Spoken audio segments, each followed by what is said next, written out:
Alors, bonjour les amis, aujourd'hui on est à la fête du Saint-Sacrement. C'est la fête de la présence. On est toujours sur la montagne et je ne sais pas si vous l'entendez, mais nous on l'entend bien. Il y a une présence latino parce qu'il y a une bonne musique qui peut peut-être vous arriver en arrière-fond. Mais il y a une autre présence ici à Arthabasca, parce que ce qu'on voit au pied en arrière, c'est l'hôpital d'Arthabasca, et un peu probablement sur ma droite à moi, donc probablement sur votre gauche, on voit le collège qui a été longtemps tenu par les Frères du Sacré-Cœur, qui ont été très présents aux jeunes adolescents du milieu ici, puis des environs, et aussi très présents à leur famille et à leurs parents. Aujourd'hui, le collège a subi des transformations, mais il y a encore une communauté de religieux qui habitent là et qui ont révélé la présence de Dieu et son amour pour la population locale. Et les textes qui vont nous être présentés aujourd'hui ne sont pas nécessairement des textes très faciles. Le premier, c'est un texte capital, c'est la conclusion de la première alliance.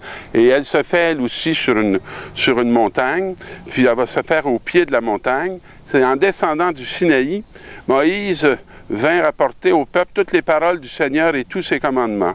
Et écoutez ce que le peuple dit. Toutes ces paroles que le Seigneur a dites, nous les mettrons en pratique. Ça fait écho dans le Nouveau Testament quand Marie va dire à Cana, aux disciples, « Tout ce qu'il vous dira, faites-le. » Et cette parole-là va faire écho un peu partout, tout au long de la Bible. Et c'est la disposition du cœur qui est important de voir, que ce peuple veut accueillir la parole et veut se laisser transformer pour que leur agir et leur action soient inspirés de cette parole qui vient de Dieu, de ce Dieu qui nous parle, qui crée avec nous une intimité et aussi une proximité.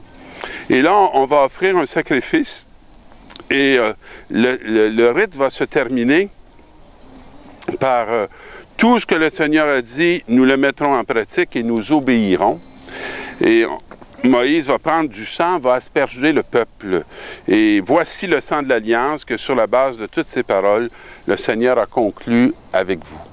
Et dans la Nouvelle Alliance, on va voir que le sang qui va être livré ne sera plus le sang d'une bête. La bénédiction ne viendra plus par un sang d'un animal, mais ça va être le sang même de Jésus-Christ, le don de la vie de Jésus-Christ, qui est le seul grand prêtre. Et j'aime beaucoup l'expression qui nous dit « Le Christ est le grand prêtre du bonheur qui vient ». Alors, c'est pas du tout un sacrifice qui nous est annoncé pénitentiel, mais c'est une grande fête de joie, une grande reconnaissance pour une libération par un sang qui nous est donné tout à fait gratuitement et sans exigence. Ce qu'on n'était pas capable d'accomplir, ce qu'on n'était pas capable de réaliser par nous-mêmes, Dieu a décidé d'épouser notre chair et lui de l'accomplir et d'accepter de se donner lui-même. Alors, et l'attente de son corps est plus grande et plus parfaite que celle de l'Ancienne Alliance. Ça veut dire qu'on est tous rassemblés dans le corps de Jésus-Christ. On obtient cette dignité, d'être des fils reconnus, parce que reçus par celui qui s'est livré corps et âme. Et on nous dit que, contrairement aux grands prêtres de l'Ancien Testament qui entraient une fois dans leur vie dans le Saint des Saints, lui, il est rentré une fois pour toutes dans le ciel. Alors, il y a comme quelque chose qui est terminé, il y a quelque chose qui est achevé, et ce qui nous est proposé à nous maintenant, c'est de s'ouvrir à ce salut-là, c'est de l'accueillir dans nos vies. Et je pourrais commenter encore longuement ces textes-là, qui ne sont pas nécessairement faciles d'abord, comme je disais au début, mais qui nous parlent de quelque chose de très fondamental et de très essentiel. Et dans l'Évangile, alors, c'est « Où veux-tu que nous allions faire les préparatifs pour ton repas pascal? » Puis, on dit qu'il va envoyer 2 disciples. Allez à la ville, vous y rencontrerez un homme portant une cruche d'eau. Vous savez, peut-être vous en apercevez pas, mais c'est étonnant ce texte-là. Parce que, on pourrait dire, mais comment ça se fait qu'il y a qu'un homme qui porte une cruche d'eau? Pourquoi que celui qu'ils vont rencontrer qui porte la cruche d'eau, c'est celui-là? C'était plutôt les femmes qui portaient les cruches d'eau. Et là, il dit, vous allez rencontrer un homme qui porte une cruche d'eau. Et suivez-le. Puis là où il va entrer, dites au propriétaire, le maître te fait dire, où est la salle où je pourrai manger la Pâque avec mes disciples? Alors, donc, il les envoie. C'est un beau départ. Hein? Ils sont envoyés, puis ils sont envoyés faire les préparatifs pour ce repas. Et la Pâque qu'ils s'attendent à vivre va probablement être un peu différente parce que eux, ils sont habitués de célébrer justement la Pâque juive. Et la salle qui va leur être désignée va avoir été préparée pour cet événement-là. Et il va vous montrer à l'étage une grande pièce tout prête pour un repas, et faites pour nous les préparatifs. Et ils se rendent à la ville, et tout se passe comme Jésus avait dit. Et ce qui va être tout à coup bouleversant, c'est ce qui arrive ici. Jésus prit du pain, prononça la bénédiction, le rompit et leur donna en disant, « Prenez, ceci est mon corps. » Je ne sais pas si vous mesurez, à l'occasion de la célébration, ce que signifie cette réalité-là, mais je peux vous dire que pour les disciples, c'était peut-être pas plus évident que pour vous. Mais il y a quelque chose qu'eux s'apercevaient, c'est que le rituel avait été déplacé. Prenez, ceci est mon corps. Ça ne faisait pas partie de l'ancienne alliance. Ça va faire partie essentiellement de la nouvelle alliance. Puis, prenant une coupe et rendant grâce, il leur donna, ils en burent tous, et il leur dit, ce qui fut pour eux aussi excessivement étonnant. Ceci est mon sang, le sang de l'Alliance répandu pour la multitude. Et dans la multitude, vous comprendrez qu'il y a vraiment, c'est toute l'humanité qui est dans la multitude. Alors, c'est pas pour un petit groupe privilégié, c'est pas pour juste le peuple juif, c'est vraiment pour cette humanité entière qui est aimée de Dieu. Et ce qui est donné, c'est son être.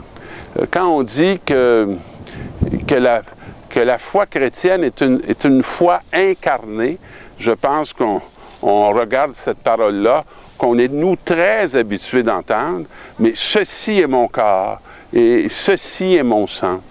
Et on peut dire que dans notre vie de chrétien, respecter la dignité de chaque homme, c'est une façon d'accueillir le corps de Jésus, parce que Jésus ne s'est pas séparé de cette humanité, il l'a accompli en venant habiter cette chair.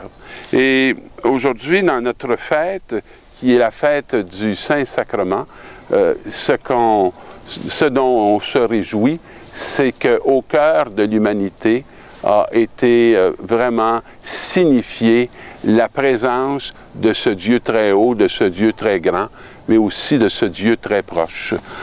Je souhaite que nous puissions, nous comme chrétiens, aider nos frères et nos sœurs à reconnaître la proximité du Dieu qui nous aime et qu'on puisse, à travers l'amour qu'on reçoit de lui, leur faire expérimenter cet amour par lequel ils sont aimés à travers notre manière d'être avec eux et d'être présents au milieu de ce monde. Bonne semaine, les amis.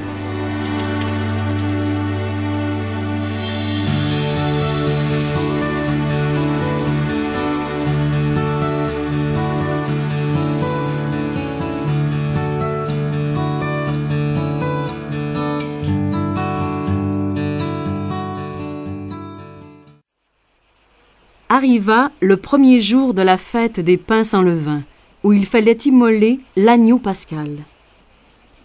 les disciples vinrent dire à Jésus: « Maître, où veux-tu que nous allions faire les préparatifs pour ton repas pascal? » Pierre, et toi, Jean, voici, allez à la ville. Quand vous y entrerez, vous rencontrerez un homme portant une cruche d'eau. Suivez-le dans la maison où il pénétrera. Et vous direz au propriétaire de la maison: « Le maître te fait dire: mon temps est proche. C'est chez toi que je veux célébrer la Pâque. Où est la salle où je pourrai manger la Pâque avec mes disciples? » Cet homme vous montrera, à l'étage, une grande pièce, toute prête pour un repas. Faites-y pour nous les préparatifs. Les disciples firent ce que Jésus leur avait prescrit. Ils partirent donc et allèrent en ville. Tout se passa comme Jésus le leur avait dit, et ils y préparèrent la Pâque.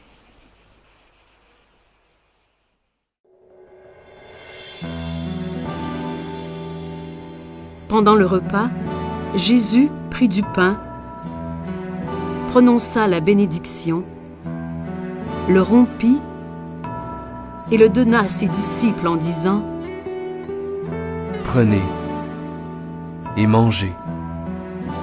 Ceci est mon corps, livré pour vous. Faites ceci en mémoire de moi. »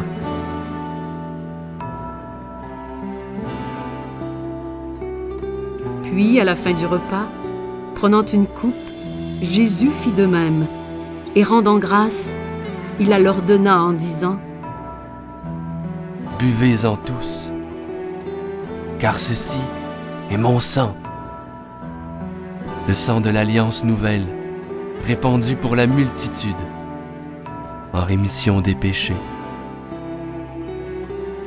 Je vous le dis, désormais je ne boirai plus de ce fruit de la vigne, jusqu'au jour où je boirai un vin nouveau avec vous dans le royaume de mon Père. »